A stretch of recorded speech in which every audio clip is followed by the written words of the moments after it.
Fala rapaziada, aqui é Cícero Trum e hoje a gente vai falar de um dos melhores elencos dessa Copa do Mundo. Talvez não seja uma das favoritas, mas é uma das seleções que mais tem craques, que tem qualidade enorme, que é Portugal. Hoje Portugal tem boas peças e um elenco recheado de opções em todos os setores, diferente de épocas anteriores, né? Na época aí que foi sua época de ouro, talvez na época de Eusébio, tinha outros bons jogadores, mas não tinham reservas à altura, né? Se não tivesse Eusébio, complicava. Se não tivesse Mário Coluna e companhia, já complicava. Mais pra frente teve uma fase boa ali com Chalana, né? O Fernando Gomes. Mais pra frente também ali o Paulo Futre. Depois teve aquela fase muito boa com Rui Costa, Figo e companhia. E até depois esses jogadores estavam veteranos e Cristiano Ronaldo estava vindo. Então o Cristiano não pegou assim um elenco tão bom como dessas últimas duas Copas. E o problema é que o Cristiano já está mais velho, então não é o mesmo Cristiano, né, daquela época que jogava junto com o Figo, Rui Costa e Deco, que tinha uma boa seleção, mas não uma seleção tão completa. Hoje a seleção portuguesa é profunda, madura, equilibrada e extremamente competitiva em todos os setores. A geração atual conseguiu algo raro: unir talento individual, força física, inteligência tática e experiência internacional. E o resultado é que hoje entra em qualquer competição visando o título e não mais só ser uma surpresa. Então Portugal chega como um candidato aí até para o título em 2026 e não é apenas hype, né? Muita gente antigamente torcia muito para Portugal, queria que Portugal fosse longe por causa de alguns jogadores especiais como Cristiano Ronaldo. E hoje em dia não é só isso. O pessoal torce porque gosta, porque tem um futebol bonito também para apresentar e uma seleção extremamente qualificada. E enfrentando seleções do mesmo nível de Portugal, a equipe vem se mostrando muito bem, vem tendo bons resultados, tanto é que também foi campeã aí, recentemente da Nations, vencendo uma das favoritas para essa Copa do Mundo, que é a Espanha. O ambiente interno parece estar muito bom, tem uma competitividade por setores, obviamente, mas o elenco está se dando muito bem, é o que parece estar mostrando aí nas partidas, e foi muito bem nas eliminatórias. Como a gente citou, também ganhou a Nations. E é uma seleção que dificilmente é dominada. Ela praticamente dita o ritmo do jogo. Até por ter um meio de campo ali que é formado por jogadores do PSG, né? Principalmente, que fazem isso com praticamente todos os times aí do mundo. Então o bom treinador espanhol Roberto Martínez tem uma base muito clara no 4-3-3, mas com variações frequentes. 4-3-3 com extremos bem abertos, 4-5-1 quando quer mais controle do jogo, em alguns momentos até um 4-4-2 híbrido sem a bola, e a grande força está nesse meio de campo, que é extremamente técnico, capaz de controlar a bola, acelerar quando é necessário, defender com intensidade. Portugal não é uma seleção engessada, ela se adapta ao adversário sem perder a sua identidade.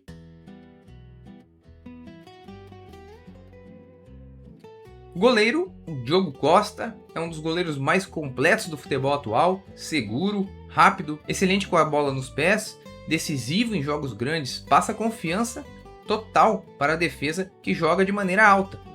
O José Sá, do Wolverhampton, é outra boa opção. Na defesa, Portugal combina força física, velocidade e também qualidade técnica. No miolo da zaga, o destaque vai para o Rúben Dias, líder absoluto, zagueiro da elite mundial.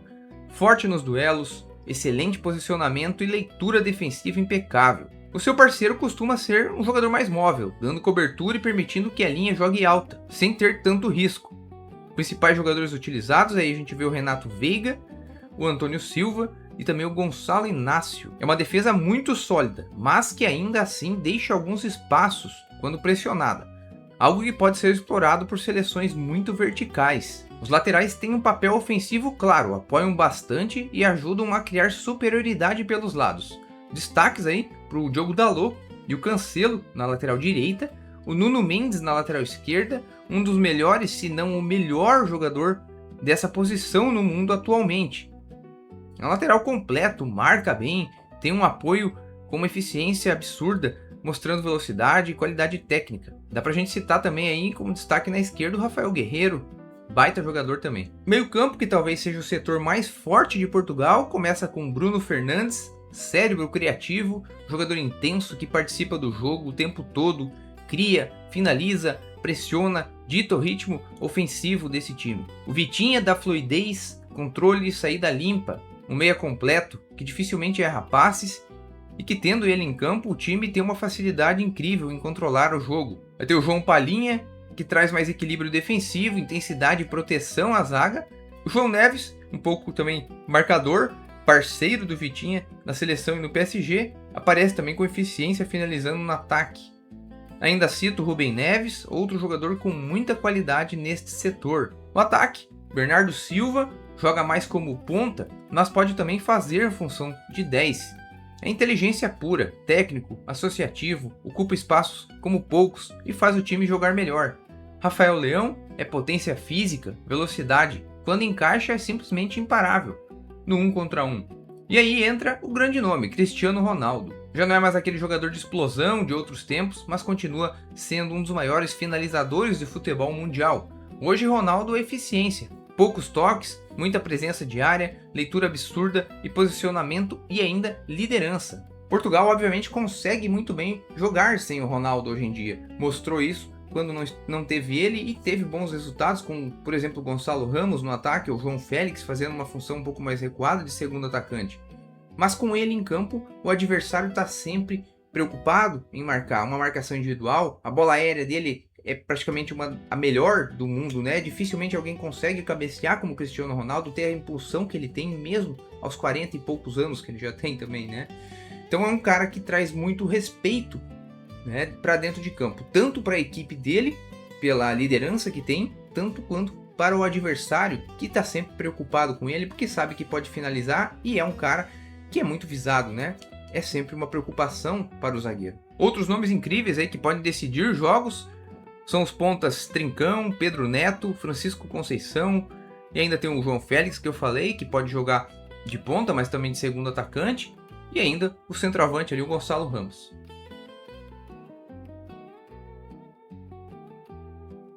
Então, como ponto forte, um elenco extremamente profundo, meio-campo técnico e intenso, experiência em grandes torneios, capacidade de decidir jogos no detalhe. Portugal vem trazendo muitos talentos para o futebol nos últimos anos, não é à toa que montou essa seleção muito boa, mas que também a todo ano vem apresentando novos jogadores de qualidade, jovens aí nos times portugueses principalmente, e depois acabam vendendo eles aí para os times ingleses que adoram comprar os portugueses, né? Portugal tem também uma qualidade absurda de técnicos. O fato é que os brasileiros adoram contratar técnicos portugueses, mas não só a gente, né? Tem técnico português em tudo quanto é lugar, Arábia, Europa inteira, né? Premier League principalmente. Tem até seleção dirigida por outros portugueses. Então tem aquela própria faculdade, né? Lá em Portugal, de futebol. Então é um país que está se destacando demais no ramo futebolístico. Não é à toa que desde 2018 vem conquistando grandes títulos, como a Eurocopa de 2018 e as Nations Leagues também, né? A atual aí de 2026 e também a de 2019. Então esse é o grande elenco da história de Portugal, ao meu ver, né? Se tivesse Ronaldo aí nos seus 30 e poucos anos ali, na época do Real Madrid mesmo, que estava voando, era o melhor jogador do mundo, talvez Portugal fosse o grande nome a ser batido, a grande seleção a ser batida nessa Copa de 2026. Mas mesmo com ele veterano ainda, como a gente citou, é um perigo e tem um elenco absurdo. Como ponto fraco, a dependência emocional de Cristiano Ronaldo em jogos grandes. É uma equipe que às vezes demora a transformar o domínio do jogo em gols e a defesa costuma sofrer às vezes com contra-ataques muito rápidos nas costas dos laterais.